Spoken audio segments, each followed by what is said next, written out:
How you doing, YouTube? Blessed. Too blessed to be stressed. What's next? That's my question. What's next? Like, what's next, man?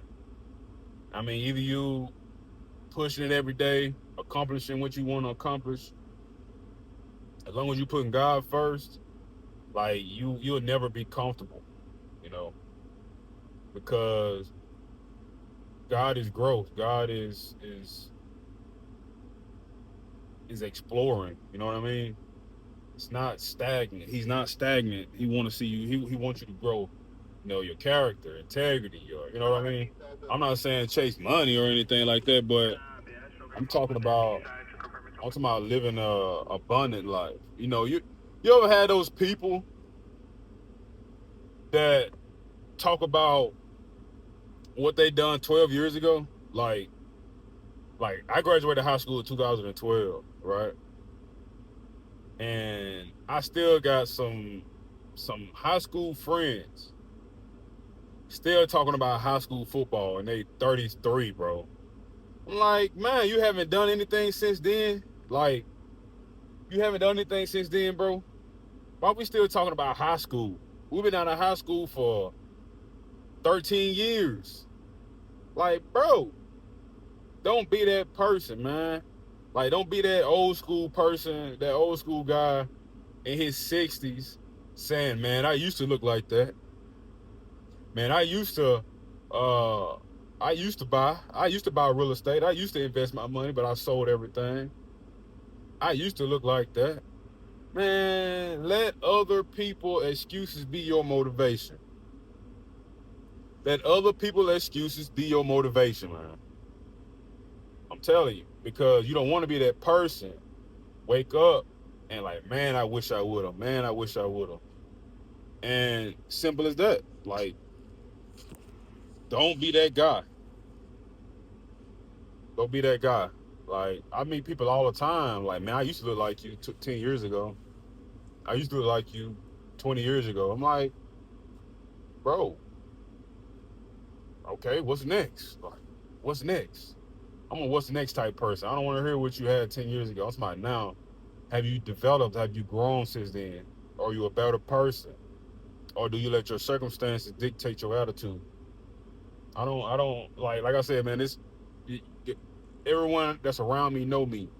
No excuses. Now, I'm not saying don't come to me for advice or support, but when the excuses start pouring out, I'm gonna let you know, nah, man, you know that ain't right, man. You know that's not the reason why you feel the way you feel. That's not the reason why you going through what you're going through. You're going through what you're going through because of the decision you made 5 years ago. You feel the way you feel because you indulge and drink every day and eat candy bars and drink energy drinks. That's why you feel the way you feel. No excuses, man, because you got people that's less fortunate still getting it in. You know what I mean? So it's no excuses. So I want to say, what's next? Like, come on, man. We tired of celebrating on yesterday's wins. And when I say yesterday, I don't mean the physical day yesterday. I mean 5 years ago, 7 years ago, 3 years ago. Bro, I'm gonna bump it up a notch and say last year. You should not be in the same position that you was in last year. You should not.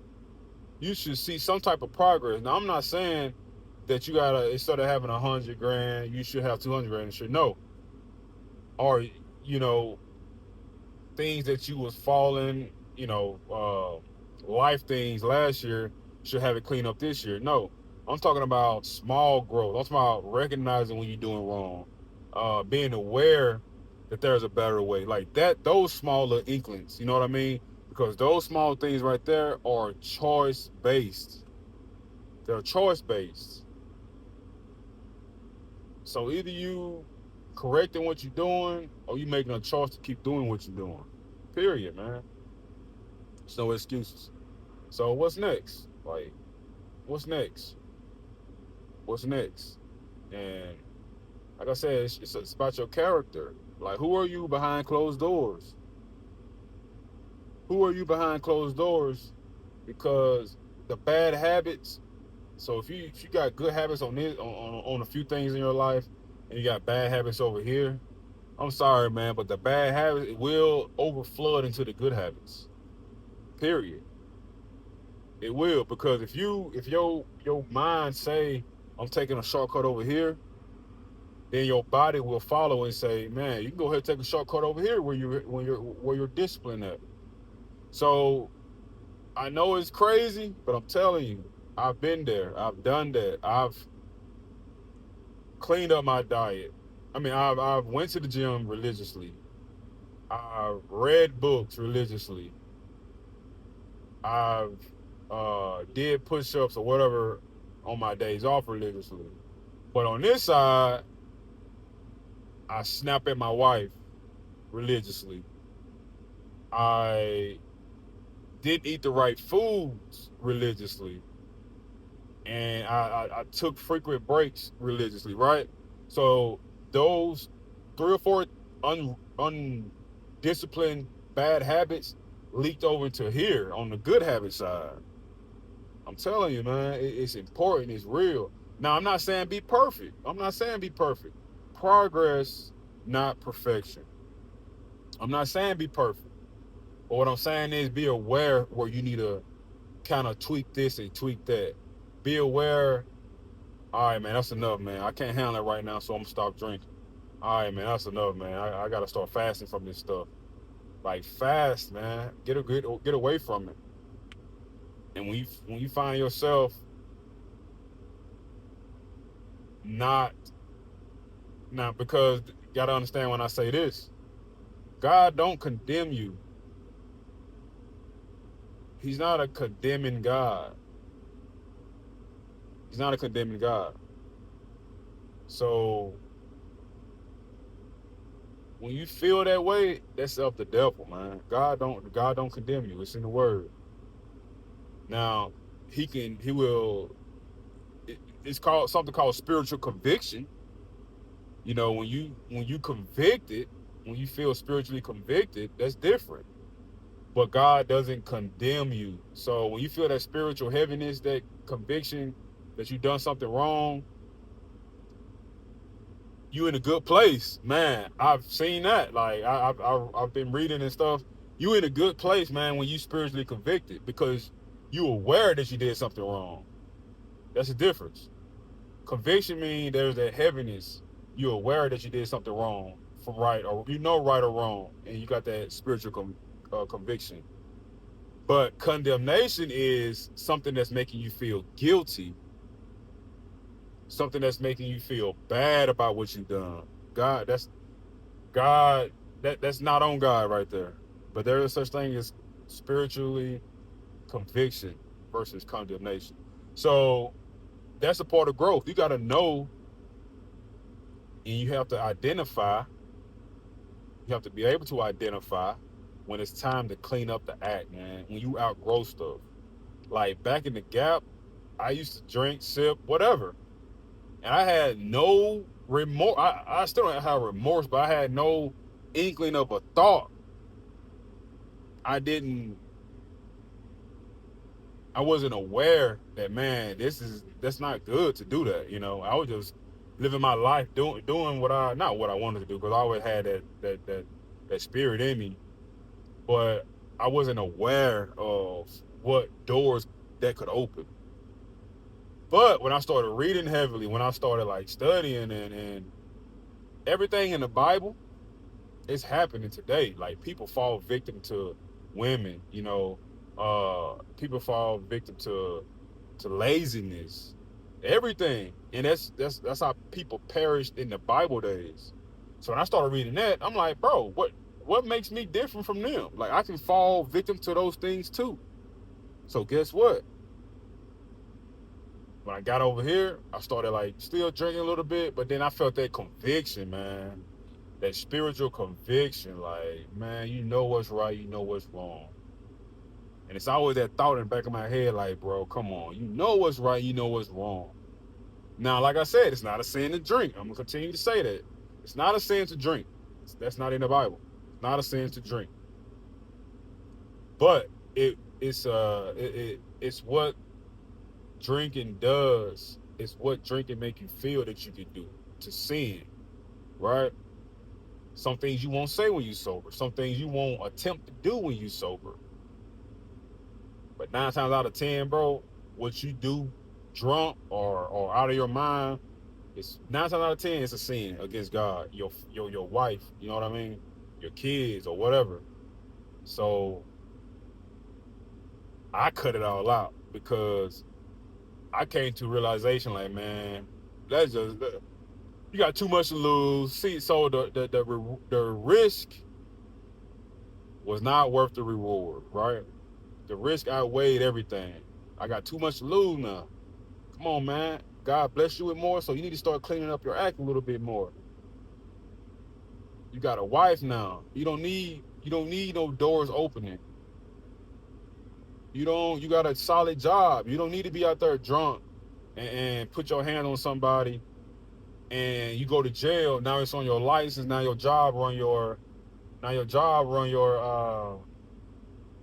they pull your record once a year in January because you went to jail. Now they see that. They might not fire you, but you're gonna be under the spotlight. Now, I don't drink and drive. Like, I didn't drink and drive at all. But say, for instance, I was a person that drank and didn't want to get up under the wheel. I've seen people like that. I've seen people literally drink and people got to beg them for their keys. I've seen people like that. I wasn't that type of person, though. I was aware, like, man, no, I'm not driving. I'll call a Lyft or Uber or whatever. But if I was that person, I drink, get up under the wheel, get a DUI, then I lose my job entirely. I got a CDL. I have a commercial driver license. Once you get that on your license, you lose your license. So, yeah, man, be aware. You know, that when it's time to grow, the spirit will convict you. It will, man. It will. And I also read that we don't fight against our flesh. We don't fight against our flesh. We fight against the spirit. Those urges that you feel to do this, those strong desires that you feel, man, that's a spirit, bro. How how you know, Jalen? Because in the 30 minutes, I don't feel it no more. It's gone. It's gone. Like, bro, that's how you know it's just a spirit, bro. And the Bible say if you put your mind on the things of the spirit, or if you put your mind on things of the flesh. My mom's always say, hey, whatever side you feed, that's gonna come out, man. That's whatever side you feed. But if you starve that side, if you starve the flesh, I'm not saying it's not gonna bubble up a little bit, but I'm not saying you can control it. But without God, bro, it's man. So anyway, put your mind on the things of the spirit. And I know it's hard though, especially in these days and time, man. Like anything is accessible on our phone. Like everything can be in secret. You even got different apps that you can hide stuff from people. It look like a regular app, but it's all your dirt. Like, man, it's easy to get caught up, man. But we gotta stand tall, y'all. We gotta stand tall. And the only way to do that is through Christ. It's through Christ, man. Not through humans, not through willing. Like this is what I've learned as well. I can't will myself. I used to try to will myself from from drinking and watching porn. Like I used to try to will myself from that. No, man, because we can't will ourselves because it's in our DNA to sin. It's in our DNA to get those strong desires against women with short skirts on. You know what I mean? It's in our DNA for that to bubble up. Like we are sinful people. You can't will yourself off that, bro. You can't will yourself if it's in your DNA. You can't will yourself off that. Just like I'm black, right? I can't will blackness off of me. It's in my DNA to be black. It's in my DNA to be a sinful creature. The only way is Christ, man. I'm telling you, it's the only way. And I've learned that, bro. Quit trying to will yourself through stuff because you're gonna fail. And when you fail, you feel bad about yourself. Like, man, I failed, man. Because you try to will yourself, you try to will your way through it. You can't do that. You can't will your way through it, man. You need to concentrate on God. Think of things of the spirit when your flesh trying to talk you into doing something you know that's wrong. So, hey, that's my spiel, man. Like, I ain't mean to go all the way to 15 minutes, but that's my spiel. Uh, let's be better today. I know, hey, we're not perfect, but some things, y'all, we cannot be, we can't fall victim to. Some things we gotta stop falling victim to. We gotta grow, man. Just imagine like having a kid, and in 5 years it's still a baby. Like, think about that. That'd be nuts. And people live off the past. Like, that's what I be saying, man. I know people that still talking about homecoming, still talking about freaking the Boys and Girls Club program we used to go to when we was in ninth grade. Like, bro, I'm on to bigger and better things, man. God got something else planned. He got something planned for everybody, but if you don't walk in it, it's nothing that he can do, I can do. Like, God can't want it enough for you. I can't want it enough for you. You have to want it enough for you and your family. Put God first, man. Pray about it every day. Pray about it, read about it. Even when you don't feel like reading, even when you don't feel like praying, even when you don't feel like being nice to the person that just chastise you. You know they're talking about you. Still smile and wave at them. That's Man, that's a whole different. That's the opposite of what the world telling you to do. See, the world say get back at them. The world say eye for an eye. The world say, man, you about to get yours. You about to, man. Bro, I'm telling you, don't do that. And I know it's tough, bro. Look, I know it's tough. I know it's tough. But man, who control all things? That person that just hurt you or God? God said not to do that. So I rather I rather obey God because He owns all things. He can change people's hearts. He can change situations that you are not licensed and certified to do or have. You know what I mean? That human that you arguing with only has so much power, man. So anyway, thank y'all for tuning in. Be blessed, not stressed. Peace.